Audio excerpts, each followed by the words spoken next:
Good evening. It's 7 p.m. Wednesday, July 10th, 2019. This is a public hearing of the Town of Speedway Board of Zoning Appeals. I am Mike Simonson, Chairman of the Board. Board members in attendance with me this evening are Mike Allen, our Vice Chairman, Tyler Carmichael, our Secretary, and Janet Fullen, a member of the Board. Also in attendance is Tim Ramian, our Recording Secretary, and representing the Indianapolis Department of Metropolitan Development Planning Division is Ms. Kathleen Blackham. Have all who wish to speak been sworn in? Yes, they have. Thank you. Would all please mute or turn off any cell phones at this time? Please rise and join me in the Pledge of Allegiance. I pledge allegiance to the flag of the United States of America and to the republic for which it stands, one nation, under God, indivisible, with liberty and justice for all.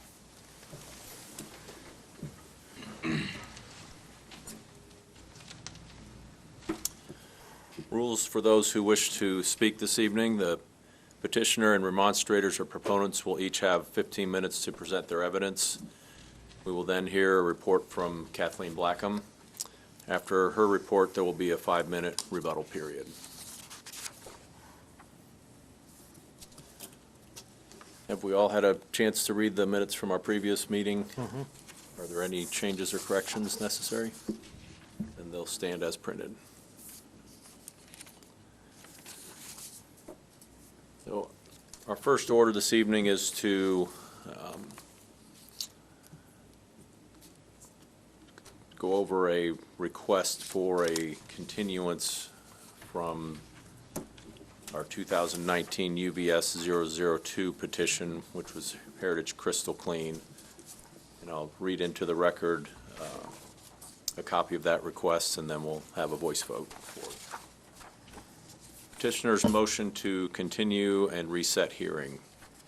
Heritage Crystal Clean LLC by council respectfully requests that the Speedway Board of Zoning Appeals of Marion County grant this motion to continue and reset hearing. In support thereof would allow the BZA as follows. 1, a petition for variance was filed on February 21st, 2019. 2, a hearing on the variance was held on Wednesday, April 3rd, 2019, and the hearing was continued by the BZA Board in order to allow HCC an opportunity to address fluff issues raised by neighbors. The hearing was continued until July 10th, 2019. Number 3, HCC has been working with the Indiana Department of Environmental Management in regard to performing tests on particulate matter, which is the fluff, and the issues will not be resolved before the July 10th, 2019 BZA meeting. Point 4, a continuance will allow HCC time to purchase and install an automatic hydrated lime injection system and install roughly 100 additional bags and cages which were originally built for expansion capacity and are now needed for everyday operations. Point 5, a continuance will allow HCC sufficient time to complete adjustment and operational reliability, evaluation, and improvements. Point 6, HCC would request that it be placed on the September BZA docket. HCC respectfully requests that its motion to continue and reset the hearing be granted and for all other proper relief. Respectfully submitted, John K. Smeltzer, attorney for the petitioner.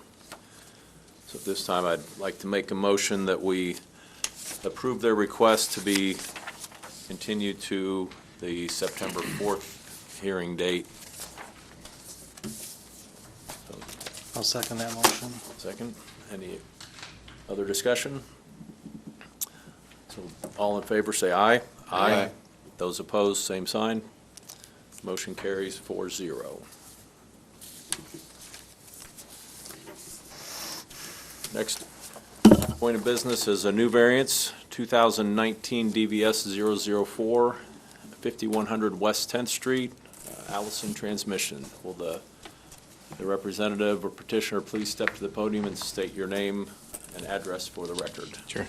Good evening, members of the board. For the record, my name is Tim Oakes. I'm an attorney at Ice Miller with offices at 1 American Square, Suite 2900, Indianapolis, Indiana, 46282-0200. Here this evening on behalf of Allison Transmission. Hopefully, and it looks like you did receive a package of materials that I'll be referring to with respect to our request. Simply put, this is a request for a variance of development standards to allow a building to be constructed to at its highest point, almost 75 feet, 74 feet instead of the maximum height in the district of 50 feet. This building is an innovation center, a research and development engineering tech center. It will be state-of-the-art. It will contain a fair amount of high-tech equipment, including virtual reality. It will allow collaborative design that will allow also for these designs to be tested using virtual reality. That will allow Allison Transmission to get products to market more quickly.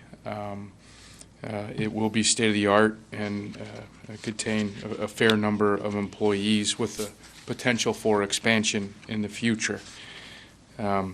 This site, if you turn to the booklet that is handed out, and if you look under tab number 2, you'll see the proposed location of the Innovation Center, which is the northwest corner of 10th and Cosso Road. Right now the site is almost entirely taken up by test tracks, which were previously a softball field. The property is zoned I-2, which does permit the proposed use. So the only discretionary approval we do need would be the development standard variance for the height. If you then turn to tab 4, you'll see a series of renderings and a site plan. This site plan, just so everyone's aware, does not show the sidewalk. We are aware of the sidewalk requirement, and that will absolutely be included. The intent is to comply with all requirements of the zoning ordinance with the exception of the height variance. That would include the green factor, which means that as we develop this site with the Innovation Center, it will need to include a fair amount of green space, and in particular new plantings and trees. When we're done, we'll probably have more, in terms of numbers, we'll have more trees when we're complete than we do when we start. So you have a color rendering of the site plan. Then the next several pages are the varying elevations of the building. We think the building is, from an aesthetic perspective, very well done. The intent is when people drive down 10th Street and look at it, they say that's pretty neat building. I think Allison is rather proud of the design, and you'll see close-ups of those designs on the subsequent pages, various elevations from both east, west, and slightly from the southeast that shows the entrance. It does include the anticipated landscaping, and you could see, albeit computer-generated, some of the additional trees that would be installed as part of this project. If you then turn to tab 5, when we designed this building, given its height, the building was designed so that it would house everything necessary for the Innovation Center. And so there was a square footage requirement there in terms of its actual use. There's also an intent to make sure that, we park it properly, so we have an adequate number of parking spaces for the employees that work there, but also that if need be, there might be room for expansion in this building. Allison is very, excited about this project. They wanted to do it here in Speedway, adjacent to their existing campus. Right now, they have an engineering kind of tech facility that's further north up in Pike Township, and having this center here will allow a collaboration that they just cannot achieve with their facility up north. So they're excited about this project, but they are limited in terms of space. As this board is aware, a couple of months ago, we obtained approval for the vehicle environmental testing building in the parking lot south of the main facility. Allison Transmission has a lot of square footage out there, and there just isn't a lot of space to put this, and this is basically the last remaining space. And to fit it onto this site appropriately, we need that additional height in order to accommodate all of the uses that are necessary. So that is what we're requesting. Now, in doing so, we want to make sure that we don't adversely impact some of the surrounding property owners. Now, the good news is, to the south, and particularly to the east, is Allison Transmission, so we don't have to worry about that. What we're more concerned about would be the properties to the west, but particularly to the north, the residences. We want to make sure that by increasing this height, we're not having an adverse impact on them. Traditionally, in this context, the concern becomes having a tall building that casts its shadow and puts a house in a shadow for long periods of time. We're going to make sure that didn't happen. So a shadow study was done. And if you turn to tab 5, you'll see that shadow study. And basically what the shadow study does is at various times of the year, and the spring and fall equinox are always used, and we all usually go with the winter and summer solstice as well, and you do one time in the morning and one time in the late afternoon. We're going to make sure that all of the surrounding homes are getting an adequate amount of sunlight. So if you look at this shadow study, and it actually casts the shadow that's being created by this building at the proposed height, you'll see that, in fact, with the exception of, I think, the winter solstice, which there's not enough sun then for my liking anyway, is the only time where we really actually start getting even close to impacting some of those homes, and really it's primarily into their front yards. It does not impact their backyards, which is where you'd see most people, gathering if they're going to spend time outdoors, which we usually don't do in December anyway. But during the other times of the year, as you can see from the shadow study, there simply is no real impact to those surrounding property owners. So with that, we believe we meet all of the requirements for development standards variance. The grant, if approved, will not be injurious to the public's health, safety, or welfare. This is going to be built pursuant to all of the requirements of the Indiana fire prevention and building codes. It will not impact anyone adversely in the surrounding area. As a matter of fact, we think it will be a great benefit to the town of Speedway. As demonstrated by the shadow study, we do not think it will have an adverse impact on the use and value of surrounding properties. As a matter of fact, we hope all the people that are going to be employed there decide that they want to live in Speedway, and you're going to have higher property values instead of lower. And then finally, the practical difficulty is that space limitation that we're dealing with as a whole. So with that, we thank you very much for your time, and we'd be happy to answer any questions that the board might have. Will they be merging the Pike Township facility into this one, or will they still have two separate facilities? Yeah, potentially bring them? yeah, we think probably it'd be coming down here. And will there be any public spaces or places for, like, school field trips to come and see what new things are going on, or what Allison does, or?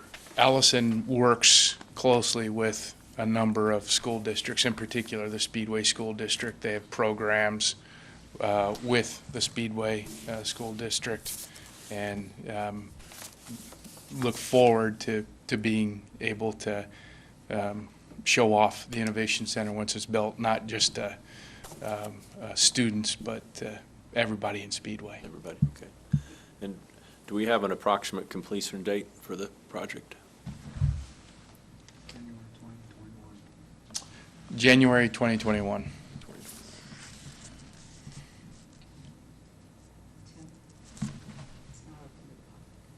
I understand. Yeah.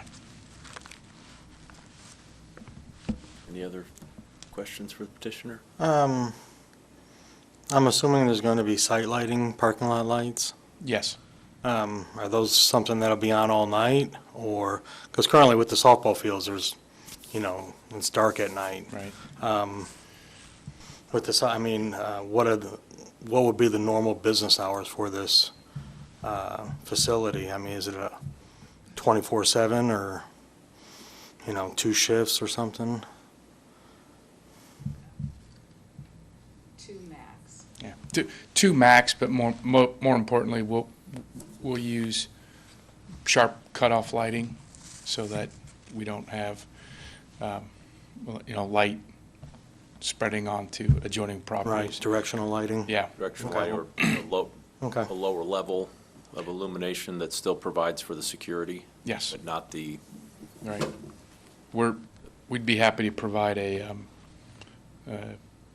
illumination plan to staff when we prepare to build this, that shows, we design the lighting, and then it'll show on a grid pattern, the foot candles, the intensity of the lighting, and we'll make sure that it doesn't adversely impact the folks to the west of us and the traveling public on 10th Street. We Yeah, don't because the want to create concern, any safety because issues. you do have an apartment building directly due west of there, Yeah. that's pretty close, and Yeah. just be a concern, if lights are on at 3 a.m. or something. Understand, even if they're on, we want to make sure that it Right. doesn't spill onto that property, so we'll provide that plan. Thank you. perfect, okay. Any other questions? Thank you. Thank you very much. You're up, Kathleen.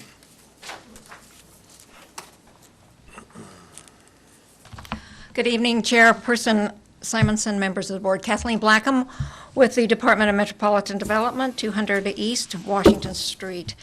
This is one of these easy requests because it is consistent with the comprehensive plan that recommends heavy industrial, and it is it's in the recent comprehensive plan identifies overlay districts, and this is in an overlay industrial reserve district, which means it is appropriate for this area because of the large areas of land. Staff was concerned about the height of the building. However, that shadow study that was filed, staff felt like that, again, as Mr. Oakes indicated, there was not going to be any negative impact on those residents there to the north as well as to the west. Again, staff was concerned, again, when you have a large building like that, you don't want it just a solid wall. And the architecture and the design of this building, I think, it's a handsome building, and it will provide some attractive facades that will, again, minimize the mass of that building. And to answer your questions about lighting, there is in the new ordinance, the foot candles have to be 0 at the property lines. And that's accomplished by those Right. cutoffs. But they do submit what they call a photometric plan during the permitting process that goes through review. There are certain foot candles that are required at the entrances and parking lots, but at the boundaries, it has to be 0 foot candles. But again, staff is recommending approval of this as well as the height. Thinks that this will have minimal impact and would be glad to answer any questions that you might have. Noticed in your comments, you requested it be subject to the substantial compliance with the site plan and building elevations. That is correct. So we'll include in our letter, if approved, that we'll need a copy of the site plan and landscape plan prior to the construction, so we have confirmation of what's going to be. Sure. Mhm. All right. And We I can do think the that. elevations have, from what they've shown us, like you said, it's a very good-looking building. It is a handsome building, yes. Quite an asset to that corner. It sure will be, much better than what's there now. What's wrong with the softball fields? I've never seen them used, but, you know. The best-maintained fields in the city. Yeah. So, any other questions for Kathleen? No. Okay, thank you. Thank you. Is there anything you'd like to add? No, I'm happy to answer any questions. Any other questions? Motion to vote? Yeah, Mr. Chairman, I'll make a motion to vote on 2019 DVS 004. I'll second that.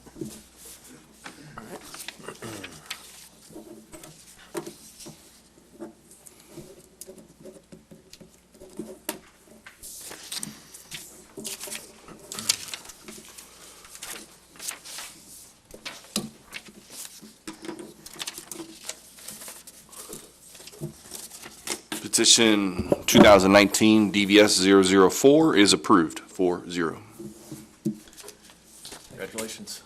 Thank you very much. I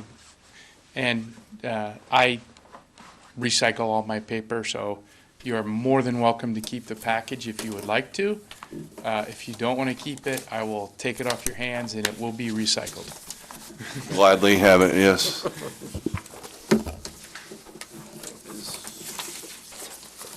Thank you. Here you go. Any other business to come before our board this evening? Seeing none, we are adjourned at 7:23.